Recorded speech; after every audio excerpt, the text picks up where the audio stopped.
નમસ્કાર મિત્રો, સ્વાગત છે તમારું લક્ષ્યવેધ 2.0 યુટ્યુબ ચેનલના એક નવા વિડીયોમાં. આજે મિત્રો આપણે વાત કરીશું ગુજરાત હાઈકોર્ટ ભરતીનું નવું કેલેન્ડર જાહેર થઈ ગયું છે.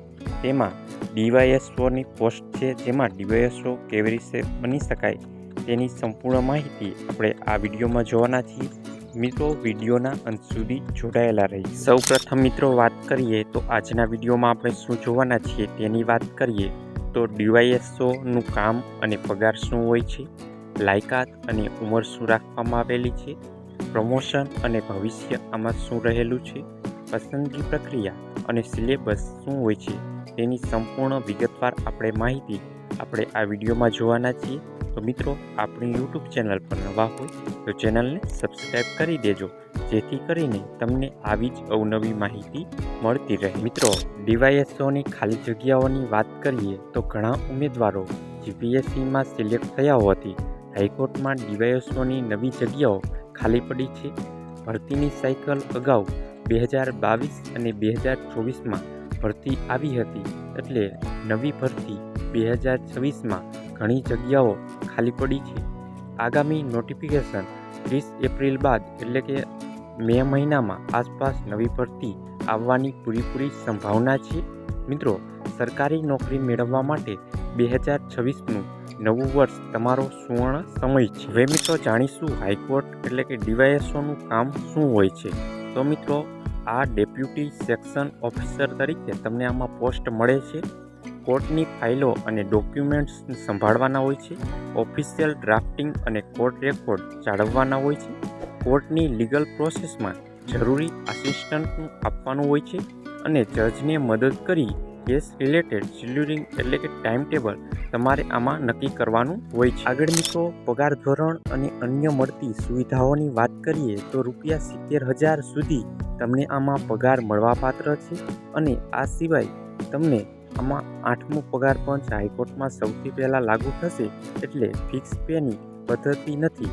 મિત્રો, આખી જિંદગી અમદાવાદ જેવા મેગા સિટીમાં રહેવાની તમને આમાં સુવર્ણ તક મળે છે અને સરકારી ક્વાર્ટર, ઉત્તમ જોબ સિક્યોરિટી અને લાઈફ ટાઈમ તમને આમાં સ્ટેબિલિટી મળે છે. હવે મિત્રો જાણીશું ડીવાયએસઓમાંથી તમને પ્રમોશન કેવી રીતે મળે છે. તો સૌપ્રથમ ડીવાયએસઓ, પછી SO, assistant registrar, deputy registrar અને અંતે રજિસ્ટ્રારની પોસ્ટ સુધી તમે આમાં પહોંચી શકો. હવે મિત્રો જાણીશું આમાં લાયકાત શું રાખવામાં આવેલી છે અને કોણ આમાં અરજી કરી શકે છે.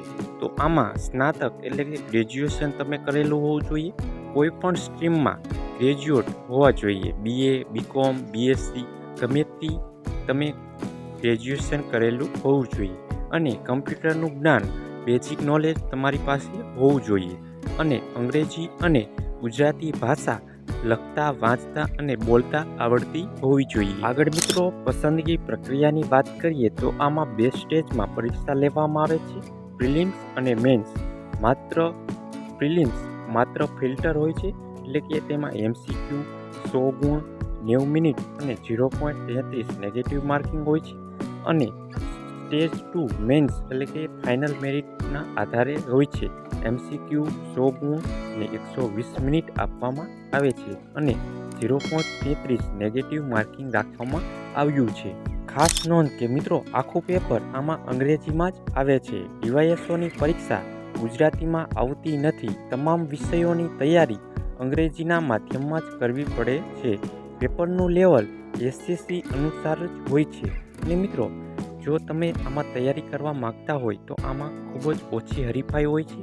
અને મુખ્ય વિષયોની વાત કરીએ તો જનરલ અંગ્રેજી, જનરલ નોલેજ, કરંટ અફેર અને રિઝનિંગ અને ટ્રાન્સલેશન આમાં જેવા વિષયો આપવામાં આવ્યા છે. આગળ મિત્રો વાત કરીએ તો અત્યારે નોટિફિકેશન પહેલાં દરરોજ 2 થી 3 કલાક બેઝિક અને ફાઉન્ડેશનની તૈયારી કરો અને નોટિફિકેશન આવ્યા પછી ડેઈલી 5 કલાકની સખત મહેનત રાખો તો તમને આમાં જરૂર સફળતા મળશે. તો મિત્રો, આ હતી ડીવાયએસઓ ભરતીની સંપૂર્ણ માહિતી. આવી જ સરકારી અને પ્રાઇવેટ ભરતીની અવનવી માહિતી જાણવા માટે આપણી યુટ્યુબ ચેનલને સબસ્ક્રાઈબ કરી લેજો, જેથી કરીને તમને આવી જ અવનવી માહિતી મળતી રહે.